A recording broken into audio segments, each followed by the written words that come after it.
안녕하세요. 월클토토 프리뷰입니다. 경기 분석에 앞서 저희 멤버방 수익 인증 사진입니다. 적중하신 멤버방 회원분들 진심으로 축하드립니다. 가족방에선 더욱더 자세한 언오버 조합에 도움을 드리고 있으며 저희 최종 조합 픽 공유를 무료로 제공해드리고 있습니다. 영상 아래 고정 댓글 링크 클릭해주시면 친절하게 안내 도와드리겠습니다. 3월 6일 경기 일정입니다. 첫 번째 리즈 유나이티드와 스토크시티의 경기입니다. 리즈는 지난 경기에서 상당히 허더즈필드에게 고전하는 모습, 퇴장자가 나온 뒤로는 오히려 상대 낮은 라인에 골을 넣는 것을 어려워하는 양상이었는데 리즈의 압박이 상당히 공격적으로 들어가는 모습이지만 기동력 위주의 플레이가 낮은 라인에는 어느 정도 고전할 수 있다는 점을 보여준 사례라고 할 수 있을 것. 그래도 스토크의 라인은 전반적으로 높은 수준이기는 한데 문제는 상대의 강한 경합 상황에서의 강점일 듯. 스토크의 약점은 높은 라인을 선호하는 편이고 4-3-3으로 지공 상황에 강한 모습을 보여주려는 편이지만 득점력이 약점이라는 것. 최근 배준호가 연속 득점으로 폼을 올리고 있기는 한데 공이 중앙이 아니라 측면으로 돌고 있다는 점이 아쉬운 점이라고 할 수 있을 듯.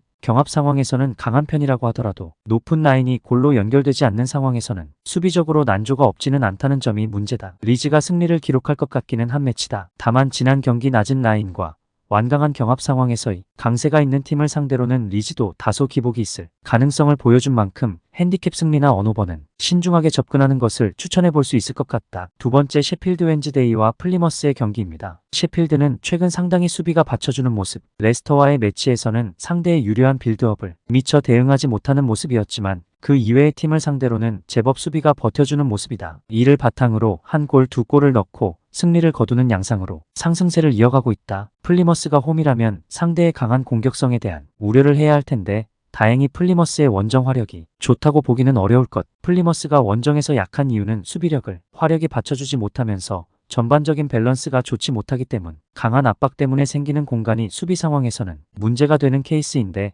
그나마 홈에서는 강한 공격성이 통하고 있지만 원정에서는 기복이 심한 양상이다. 사실 강세라는 홈에서도 최근 수비가 되는 WBA나 리즈에게 무득점으로 묶이는 모습을 보여주기도 했다. 셰필드 웬즈데이의 승리를 기대해 볼 수 있을 것으로 본다. 일단 수비가 최근 버텨주면서 신승이나 언더 양상에 승리를 잘 거두고 있는 모양새. 플리머스가 원정에서는 홈에 비해서 화력이 좋다고 보기는 어려운 것은 사실이고 압박으로 인해서 생기는 수비에서의 공간 허용은 홈원정을 가리지 않고 모두 약점이다. 세 번째 선더랜드와 레스터시티의 경기입니다. 선더랜드는 중앙에서의 점유는 레스터만큼 할 수 있는 팀이라고 볼 수는 있다. 다만 골을 만들어내는 능력에 대해서 밀리는 상태. 따라서 레스터를 상대로 부진한 모습을 보이는 것도 당연하다면 당연한 일이라고 할 수 있을 것이다. 점유가 되는 상황에서도 넘버9 최전방 자원들이 폼을 올리고 있는 상황이라고 하기는 어려울 것이고 측면에서의 주포 클라케도 없는 상태. 득점력에서는 일단 열세라고 보는 편이 합당할 듯하다. 레스터는 최근 3번의 패배를 당하면서 견고할 것으로 보였던 1위 자리도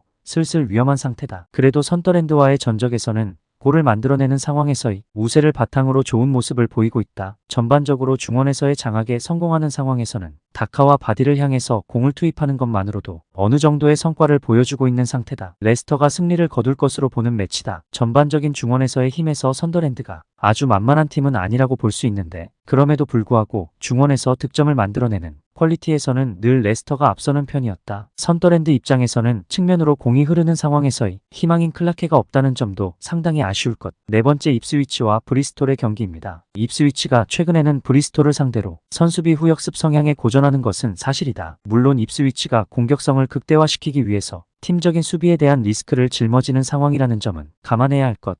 전반적으로 팀의 득점력에서는 우위를 잡고 있는 전력인데 브래드 헤드와 번스의 공백도 사르미엔토 허친슨이 메울 수 있을 정도로 공격적인 자원의 풀이 상당히 좋다. 브리스톨의 경우 사이크스 하나에만 공격 전개를 모두 맡겨야 하는 상황이 썩 달가운 상황은 아니라고 할 수 있을 것이다. 현재 벨마이너 스트와인이 모두 빠지는 등 이선에서의 뎁스가 상당히 망가진 상황으로 볼 수 있는 상태. 물론 버티는 능력에 있어서 브리스톨이 높은 평가를 해줄 수 있을 것 같기는 하지만 입스위치에게 꽤 많은 공격권을 허용할 가능성이 있다는 점은 변수라고 볼 여지가 있다. 입스위치가 승리를 거둘 것. 수비적인 리스크로 인해서 전반적으로 상성해서 브리스톨에게 아주 앞서는 모습은 아니다. 다만 입스위치와 브리스톨을 비교하면 입스위치가 훨씬 공격적인 자원의 풀이 더 많다는 점은 확실한 상태. 수비적인 리스크를 메울 정도의 화력이 유지되는 상황이라면 승리를 전반적으로 잘 따오는 전력이 입스위치다. 추천 배팅 드립니다. 가족방 입장은 고정 댓글 확인하시고 문의 주시면 실시간으로 무료 조합 픽 받아보실 수 있으십니다. 오늘도 유익하셨다면 구독과 좋아요 부탁드립니다. 다음 분석 영상으로 또 뵙겠습니다. 시청해주셔서 감사합니다.